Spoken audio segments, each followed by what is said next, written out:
तो कैसे हैं प्यारे बच्चों। आज हम केस स्टडी करेंगे चैप्टर पॉलिनोमियल्स के लिए।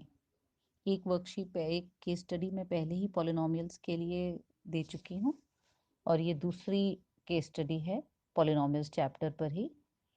तो इसमें थोड़ा सा पढ़ लेते हैं। हम बातें कर रहे हैं डोनेशंस के लिए। जब भी कोई आपदा आती है, जब भी कोई प्रॉब्लम आती है, तो एनजीओज बहुत सारे हैं जो हमारी हेल्प के लिए आगे आते हैं। फ्लड्स आते हैं, अर्थक्वेक आते हैं, ड्रॉट पड़ता है मतलब कि सूखा पड़ जाता है, बाढ़ आ जाती है, बहुत सारे कारण होते हैं। तो उसमें हमारे एनजीओज हमारी मदद के लिए आगे आते हैं। तो वैसे ही बोला है कि एक एनजीओ है जो एक डिस्ट्रीब्यूट कर रही है फूड, क्लोथ्स, मेडिसिन्स, कपड़े, खाना, दवाई वगैरह एक गांव के लिए। और उसके लिए जो वो कलेक्ट करती है ना अमाउंट, उसको उन्होंने इस फॉर्म में रखा है x³ minus 8x² plus 24x minus 25। ये पॉलिनोमियल के फॉर्म में दिया हुआ है जितना वो डोनेशन कलेक्ट करती है।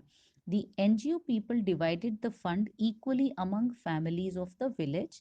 तो जितने भी उस गांव के जितने भी परिवार हैं सब में बराबर बांटती है एनजीओ जो भी फंड उन्होंने इकट्ठा किया है। ठीक है, तो हर जो जो भी पैसा उन्होंने इकट्ठा किया है और वो बांट रही है उन परिवारों को। ठीक है, तो जो वो फंड बांट रही है ना दवाइयों के लिए, कपड़ों के लिए, जो भी पैसे बांट रही है, उसको वो कह रही है कि हर फैमिली को ना x² माइनस 4x प्लस 4 इतना पैसा मिल रहा है। और ठीक है, जब हर फैमिली को ये दे देती है तो एनजीओ के पास 4x माइनस 9 इतना पैसा बच जाता है। ठीक है, तो इसमें हमेशा ध्यान देना क्योंकि ये पॉलिनोमियल चैप्टर है, तो यहाँ पर ना ये वो वाला फॉर्मूला लगा रहे हैं, dividend is equal to divisor into quotient plus remainder वाला। मतलब P X is equal to Q X G X plus R x.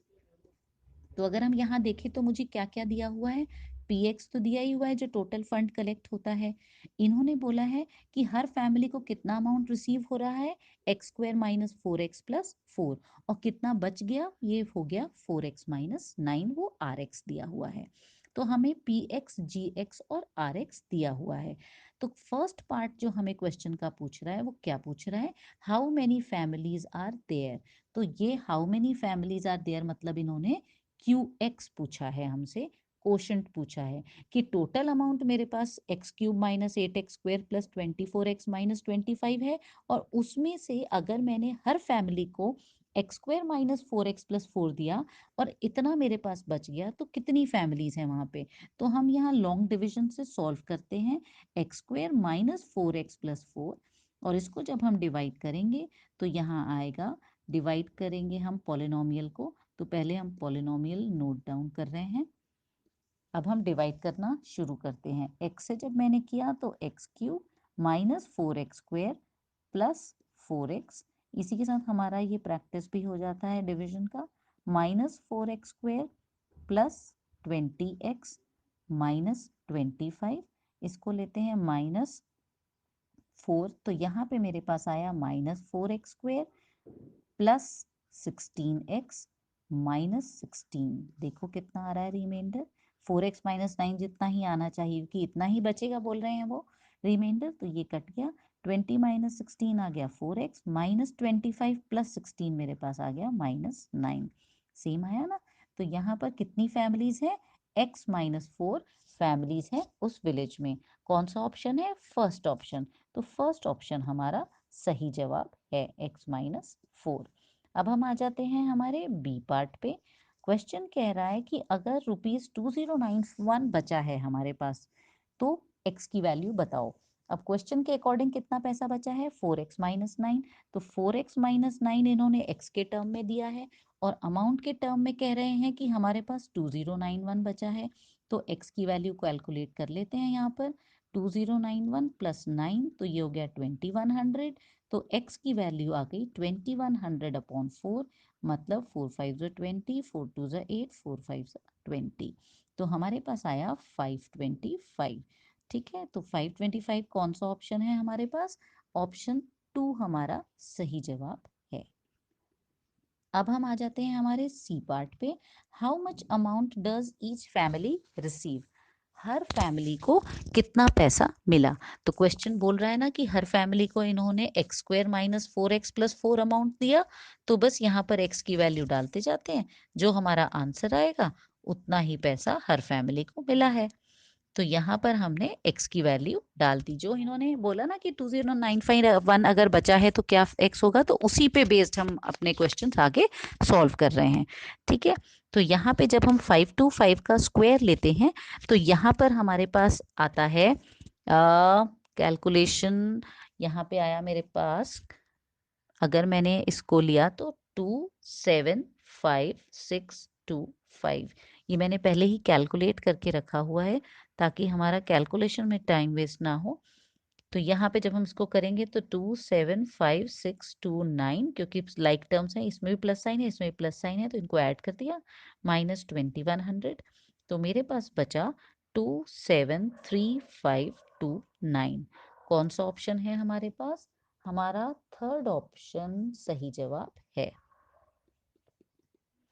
ठीक है, अब हम आ जाते हैं हमारे डी पार्ट पे। क्वेश्चन कह रहा है how many families are there in the village?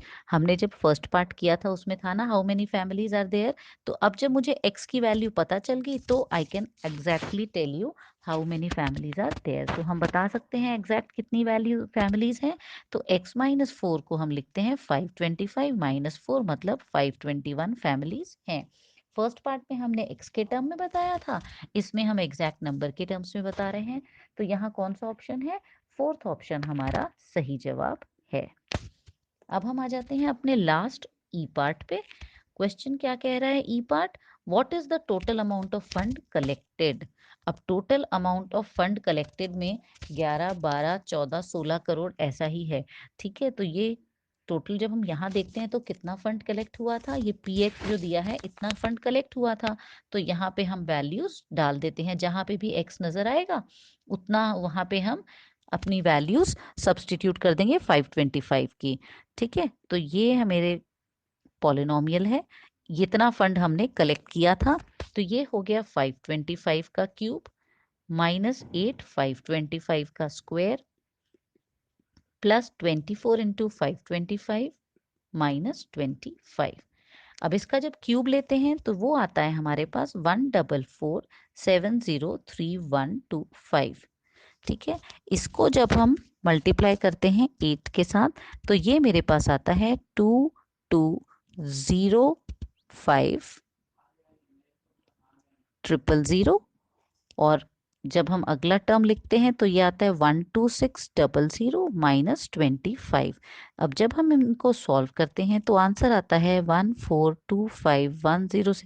ये जो मैंने है ना, ये मैंने कैलकुलेशन पहले से करके रखी है ताकि जब मैं वीडियो बनाऊं तो उस समय में मल्टीप्लाई करने में टाइम वेस्ट ना हो, अननेसेसरली बिना बात के बेकार में वीडियो लेंदी हो जाएगी। तो ये कैलकुलेशंस मैंने की हैं। तो ये कितने आंसर के आसपास आ रहा है? ये हमारा 14 करोड़ के आसपास आंसर आ रहा है। कौन सा ऑप्शन है हमारा? थर्ड ऑप्शन हमारा सही जवाब है। तो ये पॉलिनोमियल की डिफरेंट वर्कशीट थी एक्स के टर्म्स में। तो ये वाली वर्कशीट जो है, सॉरी ये केस स्टडी जो है, ये पॉलिनोमियल पे बेस्ड थी जो एक्स के टर्म्स में थी। तो ऐसे ही मैं आपके लिए अलग अलग तरह के अलग अलग चैप्टर्स के केस स्टडी लाती रहूंगी, आप प्रैक्टिस करते रहिए। Thank you.